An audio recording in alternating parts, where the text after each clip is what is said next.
You need to stop chasing your passion and find your purpose. Now, I've been reading this book Tom Rath wrote, and he was in this very, very depressive state in his life. And what he experienced changed him in a way that I don't think me, you, or anybody else will ever experience in their life, but we could get close to that. And let me explain. He was a 22-year-old male at this time fighting cancer while also having a underlying genetic disorder that was going to kill him in the next 5, 10 years. Now, he had both of these things attacking his body at this time. And keep in mind, he's only 22 years old. Now, at this point in his life, he was extremely weak. He was on the hospital bed and he was slowly recovering, but he was just weak, fragile, and super depressed. And in this depression, he was trapped in a hole that he didn't really see a way out. And he began speaking with a counselor because he wanted to find a meaning in his life. And he wanted to understand why he was still here and what his life had become after everything he had experienced. And the counselor wanted to talk to him about passion and what passion can you really have when you're on your deathbed. And I'm not saying deathbed because he did survive cancer, but he was on the deathbed of dying in the next few years from his genetic disorder. So he had a clock to go off of. Now, the problem with what the counselor brought up and finding that passion is he was treating it like a universal wisdom when in reality it's a luxury. And we constantly hear phrases like follow your passion or do what makes you happy or find what you love and everything else will fall into place. But before you disagree with me on this, let me explain that that's not true. And the phrase that follow your passion encourages all of us to believe three things. And three things being the first one is every person has one pre-existing passion waiting to be discovered. The second one is that once we discover it, that passion will remain constant throughout our entire lives. And then third, that following it will automatically lead to happiness, success, and fulfillment. And life does not work that way. Now, passion can change throughout your life and it can also disappear and it can become difficult, inconvenient, and also unrealistic.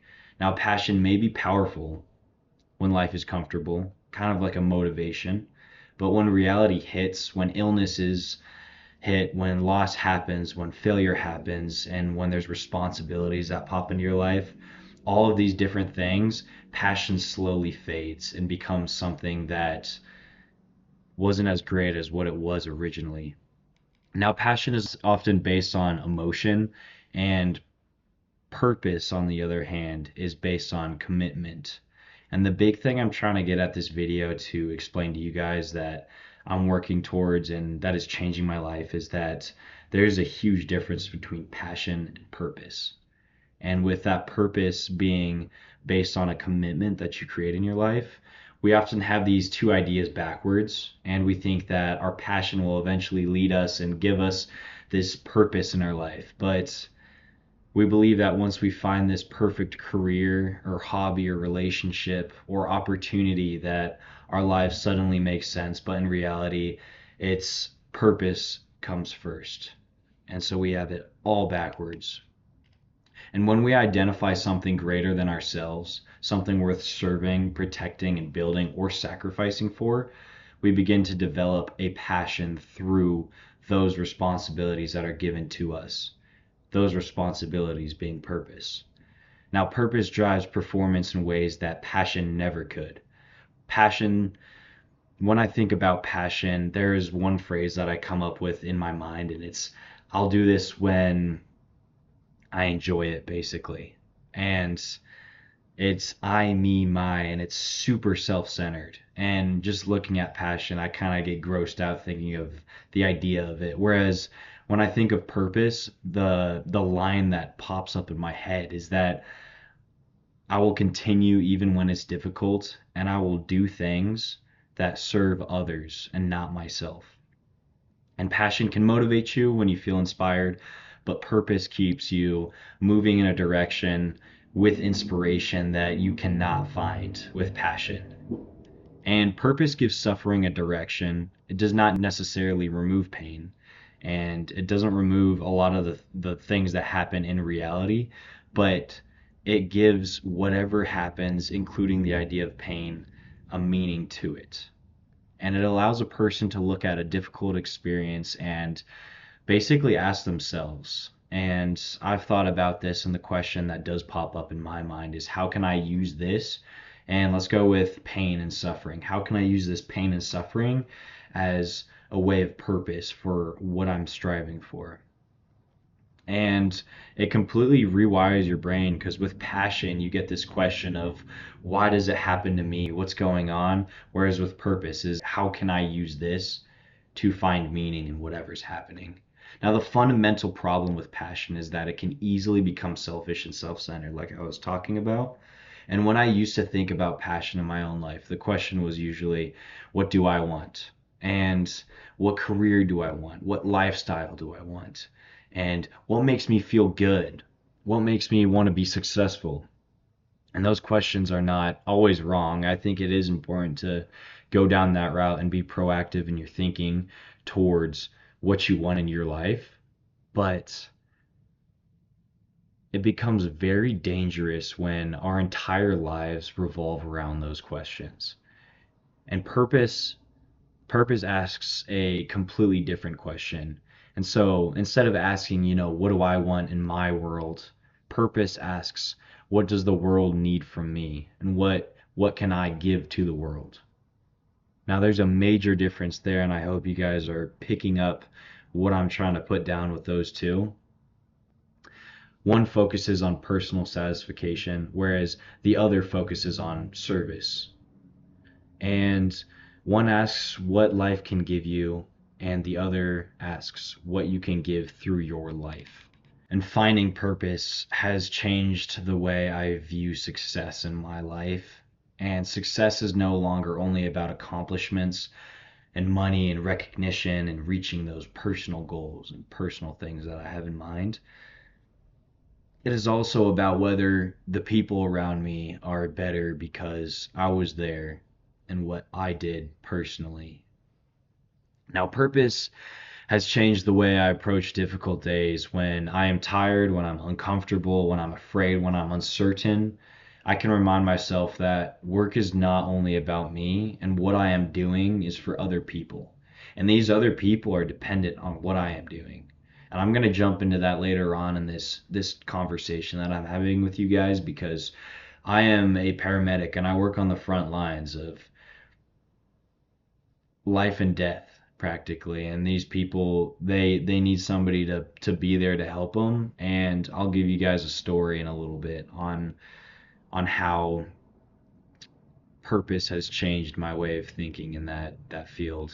Now, purpose has always taught me the meaning is not always found in a huge life-changing moment, but sometimes it's just found in the small decisions that I make in my day-to-day. And that's showing up, that's remaining calm in situations, and that's listening to someone. That's helping a stranger. That's doing the right thing when no one is watching. Now, after coming to this realization, I began trying to remove myself from these self-serving interests, and from my day-to-day life, taking those out. Now, instead of constantly asking what I could gain through that, I started asking myself how I could use my time, my effort, and my abilities to change the experiences and improve the lives of others around me. Now, this became especially clear to me through my work as a paramedic, which I was talking a little bit about before. Recently, I responded to a call involving an elderly man who was walking down the street. He's probably mid 80s. Beautiful day, life's great. This man is walking down the street, and then out of nowhere, a car comes 40 miles an hour, hits him. Bam! We get a call. I show up on scene. This man's laying there unconscious. He lost his ability to think. He was not awake, unconscious. there is an open wound on his head, pile of blood just leaking out, and there was also matter there. Now, I don't want to get into too much detail with this and make you guys uncomfortable, but I'm trying to get at that this scene that I walked on, and this was recent, this was just the other week. This scene that I walked onto was very severe, and it was a life-threatening situation that happened to this man. And it was one of those moments where there was no time to panic, there's no time to freeze and think about myself. I had to act in this situation. And in that moment, passion was not really in my mind. Passion was not what mattered. And what mattered was that another human being needed help, and they needed help right now and in that moment. And what mattered was that I had been trained to respond when someone was experiencing the worst moment of their life. And all paramedic school has taught me, college has taught me, um, was to help those people in those moments. And in that moment, I knew I had a responsibility. And within that responsibility, I had to stay calm. I had to assess the situation. I had to manage his airway because he's agonal breathing. This guy was on his deathbed, and I had to support his breathing. I had to breathe for him, and I had to work with my team and give him the best chance at surviving. Now, that experience reminded me of purpose, and purpose I have found through being a paramedic, and I have found purpose through being the person who runs toward an emergency when others run away. Now, I have found purpose through being able to remain present in moments of fear, in moments of pain, of moments in injury and uncertainty. And I have found purpose through being someone who can give another person a chance to survive and give a person another day to live, another day to breathe, another day to just walk outside and enjoy everything that is there. Now, we may not be able to save every single patient. We may not be able to always receive recognition and gratitude and gifts for what we do. And obviously, I'm not trying to push at that, but purpose is not measured only by the final outcome that happens. Sometimes purpose is found in knowing that when someone needed help, I was there for that person. And that is how purpose can manage and change a person's life. And through this personal story, through the career path that I have chosen, I hope that this can help give you guys an understanding of what I'm trying to explain with passion versus purpose. Now, it gives you a reason to prepare. It gives you a reason to remain disciplined. It gives you a reason to keep going when life is difficult. It shifts your attention away from what you're missing, and it takes you towards something that needs contribution. Now, passion may begin with stuff that excites you and gets you going, but purpose begins with something that needs you. And through serving something greater than yourself, you may eventually discover a passion that is deeper, stronger, and far more meaningful than just finding a passion that will definitely not lead you to purpose. And through my life experiences, and especially through becoming a paramedic, I have learned that purpose is not only about finding what makes me feel alive, but it's about using my life to help someone else stay alive. And what's stopping you guys? What's stopping you from changing your ways and living out this way and finding your purpose? And I hope this video helped you guys and gave you a better understanding, but you need to stop chasing passion and find out what your purpose is.